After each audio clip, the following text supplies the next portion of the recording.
Hey guys, just a quick video today. Put a couple of packs through this Skyline racer. It's going to be my backup racer. It did good. Just kind of messing with the rates on it a little bit more, and the tune. It's probably too windy to be tuning on it too much. That's why I'm back here in the garage. That wind is cold. It's freezing my hands.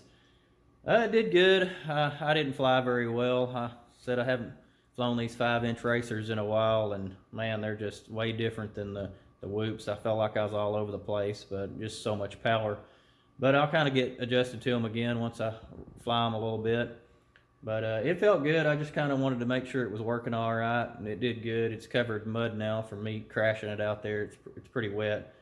So I was pretty satisfied. I've got a little bit of DVR I'll put on there. It's not very good, but kind of see how it's flying. But I enjoyed it. I'm just ready for it to warm up.